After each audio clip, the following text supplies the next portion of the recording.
You're watching our live and continuing coverage of the Chinese President's visit to India. Summit-level talks between the Indian Prime Minister and the Chinese President scheduled for this afternoon at Hyderabad House. These are pictures from this morning when the Chinese President was given the ceremonial guard of honor at Rashtrapathi Bhavan. Here he is with Indian President Pranab Mukherjee and the Prime Minister Narendra Modi. He spoke of the benefits of friendship between the people of India and China and how friendship between 2.5 billion people will be a game changer.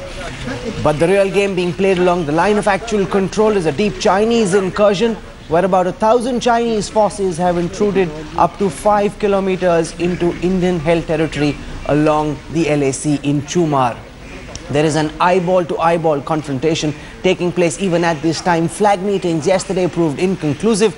They've been rescheduled for several days later. But I want to play out right now a comment made by Syed Akbaruddin, Minister in the Ministry of External Affairs, the official spokesperson, saying that the matter of border incursions will be taken up forcefully by Prime Minister Modi with Xi Jinping. He's not really calling a spade, but he's essentially saying that the incursions will be discussed and they've already been brought up by Prime Minister Modi when he met with the Chinese President yesterday. I want to introduce G. Balachandran, former director of the IDSA. Oh, no, not former director, consulting fellow at IDSA. Consult. Yes. Mr. Balachandran, I want your sense on the message that China is sending to India by refusing to de-escalate this eyeball-to-eyeball confrontation which continues even now, despite the fact that the Chinese President is in India, sir. Look, my take on this is slightly different from the general ones that you hear. Now, since there's no LAC, defined LAC, you cannot say, like in accountancy, there's a credit side and a debit side. Each Chinese incursion is also technically an Indian incursion, till you're decided where the LAC is. Okay? Therefore, you cannot say Chinese incursion into Indian territory without having a corresponding, what the Chinese may call an Indian incursion in Chinese territory. So let's be very clear about that. However, it does not detract from the fact the Chinese have indulged in cartographic aggression on a high standard. In particular, they have gone beyond what they accepted to be the international boundary with India in the Dapsang Plains. In the last exchange map that were officially exchanged by the Indian and the Chinese government was in 1960. After the border, there's no point in shaking your head, General Mehta. That is the official. No, I'm not shaking my head. I'm only looking at you. Yeah. So the maps that were officially exchanged, and the Chinese showed their international boundary with India that included Dapsang Plains within India. So, but there is a difference. Wait. Please understand what's happening. Each time the Chinese perception of the Indian border changes and they intrude even further into Indian soil. Word from the officers who are active in the 14 core sector suggests that these people have come in 5 kilometers into Indian held territory. Wait. Please understand, what have we accepted what is an LAC? Without knowing what an LAC is, how can you say that he incurred into Indian territory? They have not been able to come to an agreement on LAC, even though they said we'll discuss it so many years ago. What I'm not saying either. What I'm trying to say is that, like in accountancy, there's a credit and a debit side. Do not take, just go by say. General Mehta, Mr. Balachandran saying that each Chinese incursion is also an Indian incursion. In this sector, there is a traditional usage. Our troops, our army and ITBP people in this area, when they take a stand in this area, they recognize what is not a transgression. There are two words that I use: intrusion and transgression. This is not transgression. Transgression is what you are referring to, where the LAC clarification is not there. This is an intrusion, and it is at an intrusion where you see these this kind of a face-off. So let us be very clear about what is happening. The Indian Army and the ITBP and the government of India is traditionally, it plays down these incidents, and the fact that the government of India has not played down this incident also backs the point that this is not a transgression. No, this is a very serious incursion. Incursion or intrusion, you can take your choice from the We've words. heard from good sources that this is the deepest incursion and the most serious violation of the Indian perception of the LAC in the last several years. This is what sources who are working on the situation at this time are telling us. Rahul, may I come in here? I think you guys are splitting hairs. I know that in diplomacies it's fantastic to split hairs. It's a difference between incursion, transgression. Are there any more words or synonyms to this effect, General Mehta? The point is that there is a difference of perception. That's why it's called the line of actual control. It's not called the border. There is no boundary between India and China, which is why when Prime Minister Narendra Modi tells Xi Jinping that, listen, I want to discuss the border issue with you and I want to resolve this dispute that is dragging both countries down. We fought a border conflict, a bitter one. Lots of Indians have very bitter memories about that conflict that we fought in 1962. But it's high time that India and China move on. This is the brave new world. Old enemies have become new friends. I think you have to look at the China-US relationship. They are competitors, they are antagonists, but they are not enemies. But their armies are not locked in an eyeball-to-eyeball confrontation. I agree. They don't have a border dispute. Absolutely. And not only that, not only do they not have a border dispute, they don't have a 4,000-kilometer long border between these two countries. They just had their Orion plane buzzed by the Chinese jet fighter, all I'm which saying the Americans have taken very seriously. They've taken it up at the highest level. Casey, that's an air defense zone. Listen, the point is their armies are in contact. The point is what are we talking about? They have contested the Chinese declaring unilaterally an air defense zone, and the Americans are contesting, and the jet went belly up below their Orion, above it, sideways, and the Americans are calling it a very serious. You're confirming my point. You're confirming my point. No, they are You're confirming the point that the US and China have the best economic relationship that two nations can have. That never kept countries from fighting, Jyoti. Germany had the best relations with their neighbors all before the First World War and the Second. But that was not an equal relationship at all. Do not stump nationalisms. The point is that the Chinese have bought $1 trillion worth of treasury bonds of the US. Excellent. So we sell a soul to them. Very good. We don't have to sell anything. That's what they're saying. I put 100 billion on. About your soul? I put 100 billion on the table. Now you lump it. No, that is what the Chinese are telling you. That 100 billion, Casey, is never going to come. And that's a loan, incidentally. It's not a grant. And it will never come. And it's a loan. We know that. No, but no amount of investment is worth India having to make compromises along the LAC. No country does compromise its sovereignty.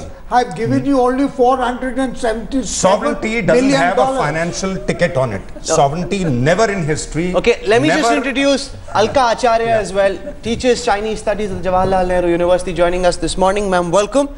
A very heated debate taking place also in the context of an eyeball-to-eyeball confrontation described by people in the national security architecture as the deepest incursion by Chinese army into Indian-held territory in the last several years. You've got 1,000 soldiers lined up, eyeball-to-eyeball. Why doesn't the Chinese president ask his army to back off?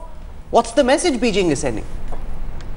Well, you know, let me begin by saying I refuse to be excited about this for the simple reason that this has been now going on for a long time and both countries are living with this. And in my view, I mean, I'm assessing the way in which both countries are trying to manage it.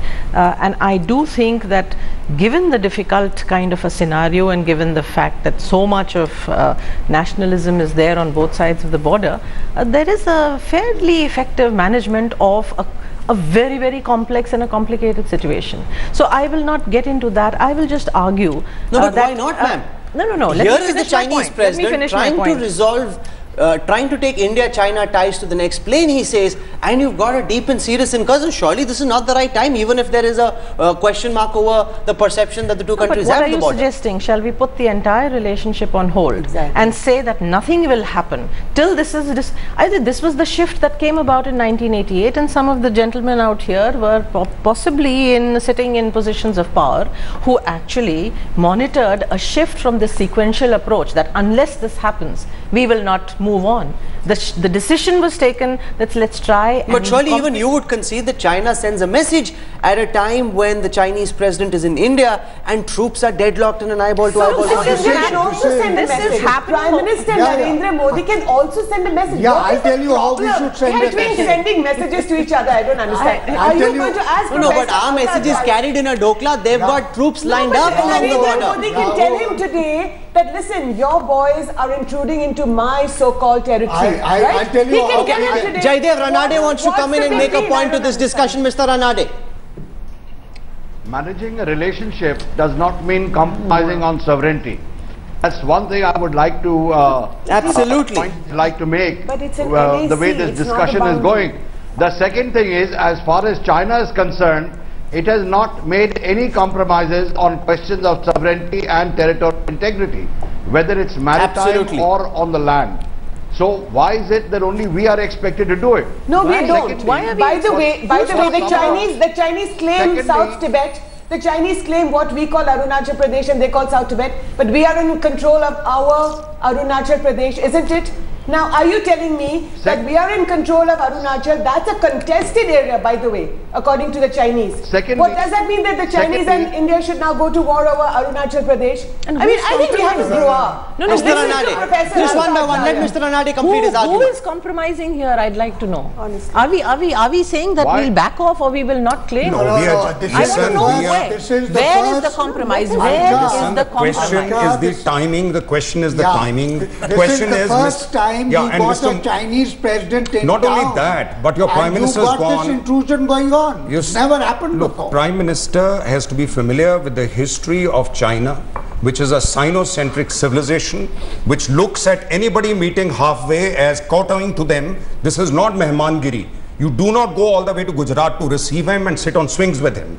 He gets the wrong signal. And this is not just my opinion. You read Kissinger's latest book, Global Power. He says for them, diplomatic talk is not a simple exchange. They sort you out in terms of a global order. Where do they put you? So therefore, the military pressure is one element of diplomacy. One element of a diplomatic posturing. So what they're saying is, are you willing to lump it? This issue will take a long time to resolve. It will be resolved on terms largely suitable to China. Whenever they say core interest. Can we hear Professor Acharya? I think she has a point. I think the anchor is here. Good. Let me just finish. I've just come in. Well, now I've lost my thought of... No, you're talking about... I'm saying that you cannot allow the Chinese to determine what their core interests are. This is the main fight in South China Sea and the East China Sea. And they can't be allowed to send weakness. On what basis have they got... I want to go across to Atir Khan. He's joining us from the protest site where Tibetan protesters are trying to make their point and are being stopped from doing so by the Delhi police. Atir, what's the latest that you can tell us? Well, you see, Rahul, elaborate security arrangements have been made in the entire capital. You see, yesterday some Tibetan protesters tried to reach to the Chinese embassy and they were detained. But then at the moment we are at New Aruna Nagar, which is near Majnuka Tila. As you can see behind me, all the shops have been closed down. Heavy deployment has been made. It's a desolate look out here.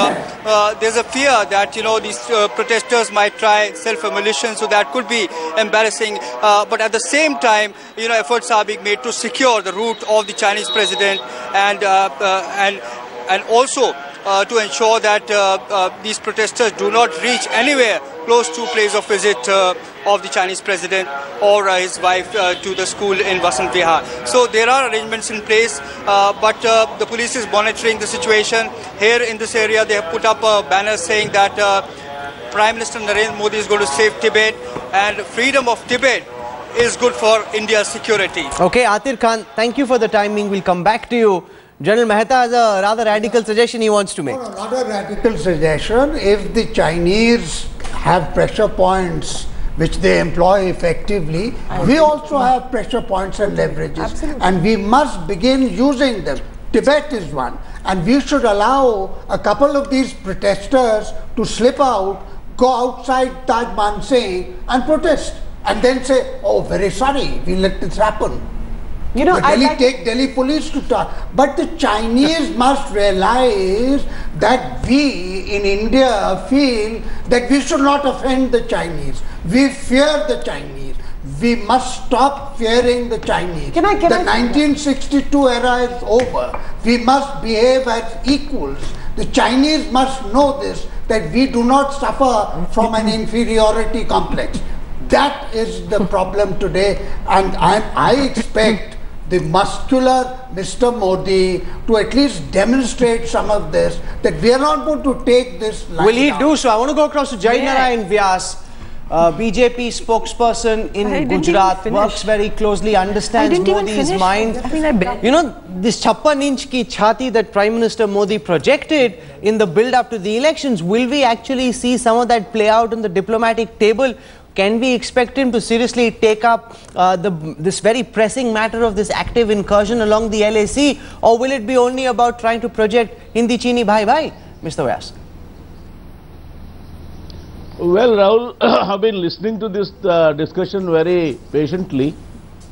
I do agree that the issues like staple visas and the incursion at the border are very serious issues and they should be dealt with appropriately, and I'm sure the way the spokesperson of the foreign ministry said, these are the issues which will be discussed appropriately at such a highest forum.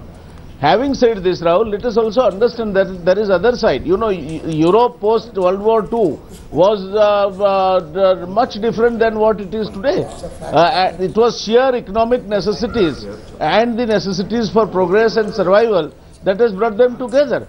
So I think when we talk about these issues, there is other side which talks about 1/3 or slightly or 1/3 of the population of the world and slightly or 1/4 of the GDP controlled by Japan, China and India, as far as the present day situation is concerned. But Mr. Vyas, there's a report in the Mumbai Mirror in Ahmedabad which says that all people from the northeast were asked to stay away from the Chinese delegation in the hotel where the Chinese president was staying. There's a big question mark about whether the Minister of State for Home Affairs, Kiran Rijiju, who hails from Arunachal, will be a part of the state banquet. Now, do you have answers to those questions? Why would Northeasterners be asked to stay away? They're a part of our country. We are proud to have them with us. Why should they be asked to stay away? Is this not being overly concerned about Chinese sensibility, sir? See, Rahul, there are again there is a different side to this entire issue. You are sort of welcoming the Chinese president as your guest, and you will not like any unpleasant thing to happen. But that's the problem. That's the problem, Jainarayan Vyas. We are welcoming the Chinese president as our guest. They don't see a problem in sending 1,000 troops 5 kilometers into Indian soil. They don't think anything's wrong about that message going out. But we're concerned about not having anybody from the northeast. And it's not just Arunachal, all the other states where there's no border dispute, and we don't want anybody from the northeast to be anywhere close to the Chinese delegation. What is the point that you're making? And should Kiran Rijiju be a part of the evening banquet? He's our Minister of State. He comes from Arunachal. He is a part of the Modi government. Why should he be kept away? Should he be kept away? And is this the problem? What Mr. Vyas says just now, that we shouldn't try and offend the Atithi, because Atithi Devo Bhava. That's our perspective. Why shouldn't the Chinese share that perspective? I need to take a break. The Home Minister is not here. Absolutely. He's gone for SAARC. Yes, he's gone for a Home Minister's meeting. Absolutely. There's no reason why he shouldn't, but I'm sure our guests have different views on this.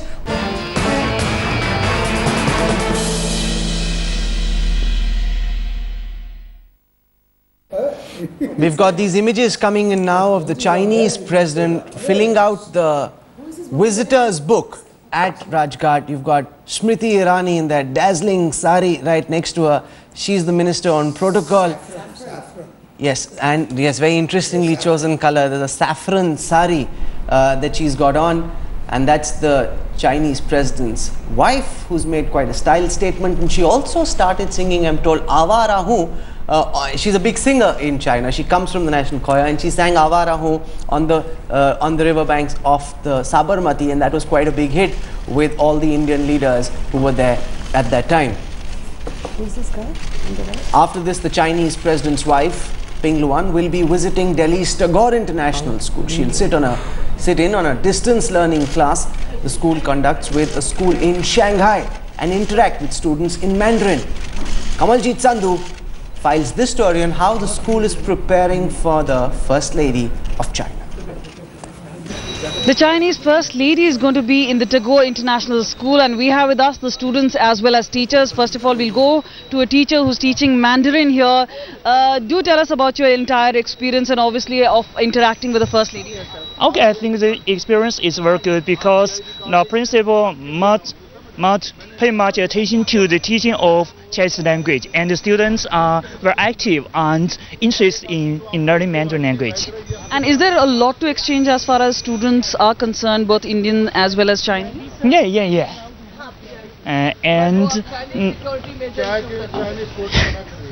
All right, she's coming from China, and if we can really ask you, what is the performance in Chinese which will happen here?